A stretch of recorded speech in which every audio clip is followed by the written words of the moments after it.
Y bueno, vamos a hablar sobre las buenas prácticas para la conservación del rebozo.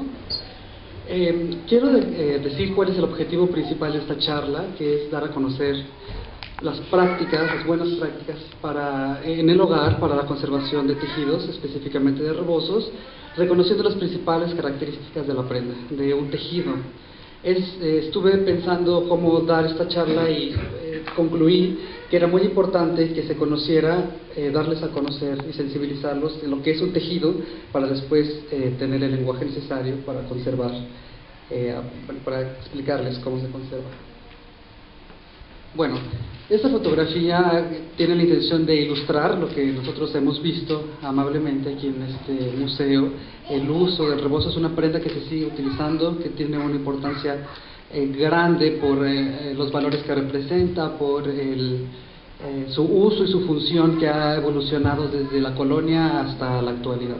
Ya en diferentes mesas se ha hablado sobre su producción, sobre su manufactura, sobre los valores que implica portar un rebozo y cómo ha cambiado esto a lo largo de la historia. Bueno, ¿qué es un textil? Un textil es un soporte laminar flexible manufacturado en fibras, en hilos que después se van a tejer. Eso es una definición primaria que tiene muchas acepciones porque hay, por supuesto, una evolución del textil. Entonces, hay textiles no tejidos, los vamos a ver más adelante, pero en general son hilos tejidos. Bueno, después las fibras. Tenemos diferentes fuentes de obtención de fibras. Hay diferentes clasificaciones también. Hay fibras naturales que son derivadas de la celulosa, fibras mayores y fibras menores, donde encontramos el algodón, que va a ser nuestro amigo. Siempre el algodón ha sido un recurso muy importante para la producción de textiles desde la época prehispánica, y por sus características físicas, organolépticas y químicas ha sido un compañero para el hombre durante toda la vida, desde el descubrimiento de que se puede hacer un hilo. Fibras menores, yute, ramio y cáñamo. Las proteínas que vienen en el pelo de los animales también son muy importantes, un recurso muy utilizado, sobre todo en los lugares fríos, porque sabemos que proporcionan calor, son fuentes de calor. Y se dividen en fibras mayores y menores. La seda, que es un filamento continuo, no es como una lana que es una greña que después se tiene que hilar, sino es un capullo desde que se devana y sale un filamento, un hilo ya construido. Y las fibras menores, los pelos, el moai, la angora, la alpaca, la llama, eso es la greña que se carda y se hila.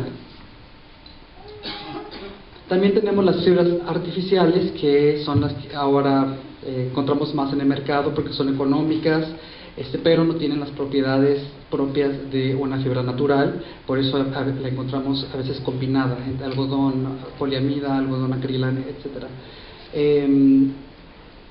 Son fibras regeneradas las que provienen de productos de la celulosa, como la viscosa, y fibras menores como el caucho y el alginato. No vamos a encontrar eso en rebozos.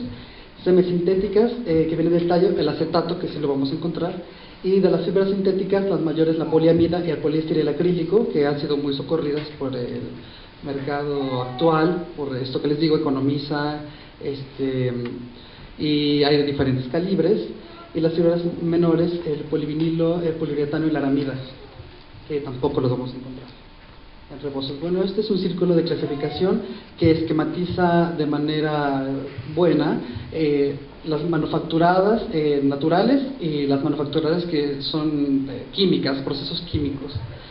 Aquí esto lo puse porque también los minerales, que está en la parte de abajo del lado derecho, dentro de las naturales, los asbestos también tienen la capacidad de ser tejidos y ser textiles. Bueno, ¿qué es un hilo? Es una hebra larga y delgada de una materia textil. Básicamente esa es la definición, y puede ser tan largo como uno pueda tener materia para hilar.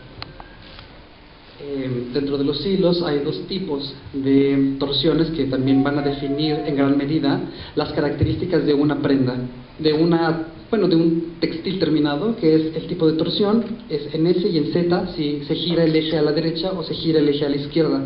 Esto va a traer características físicas y de resistencia al tejido. También un hilo puede estar compuesto de otros hilos llamados cabos, puede ser un hilo simple de dos cabos, un hilo simple de un cabo, un hilo de dos cabos, y los cables que vienen en hilos de cabos varios, entonces que hacen más gruesos los hilos, entonces son más resistentes.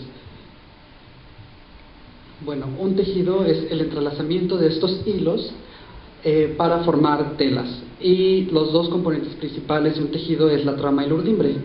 La urdimbre, que es la base, son los conjuntos de hilos paralelos y verticales entre sí que están en el telar y se van a preparar para recibir la trama. La trama es estructural, hace la estructura, y son hilos transversales de un tejido que se entrelazan entre la urdimbre. Bueno, aquí tenemos la imagen de un telar, y la intención es diferenciar cuál es la urdimbre, que son estos hilos paralelos verticales que en el caso del telar de cintura van verticales al tejedor, y la bobina que es la que pasa el hilo de la trama y hace posible el tejido después del entrecruce de los hilos de la urdimbre para hacer la estructura del tejido. La estructura del tejido es la disposición de los hilos en el tejido, y esto tiene implicaciones de qué tan resistente puede ser un tejido dependiendo de qué tan denso es decir, cuántos hilos hay por centímetro cuadrado y cuántos cabos tiene un hilo. Los calibres de los hilos y también la fibra van a determinar la calidad del textil y también su uso. Bueno, esos son diferentes tipos de estructuras de tejido. El tafetán, que es el tejido más sencillo, que es un hilo de trama por un hilo de urdimbre, y así se van complicando los tejidos. El tejido gasa, que es muy importante porque es una innovación tecnológica, es un tejido transparente es como una malla, es como un tul hecho con el telar, y también ha sido muy empleado por los grupos indígenas. Bueno, vamos a hablar sobre la conservación de los rebozos. Los deterioros más comunes en los rebozos son todos estos: polvo, mugre, suciedad, que tiene la diferenciación en los compuestos químicos que tiene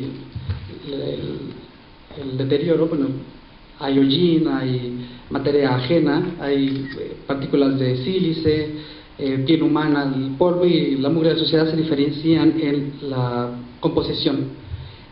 Manchas, sobre todo en los rebozos vamos a encontrar manchas orgánicas, que puede ser mole o cualquier tipo de alimento, y manchas de grasa del cuerpo, del sudor de los humanos, que naturalmente desprendemos y que con el tiempo va a amarillar el soporte.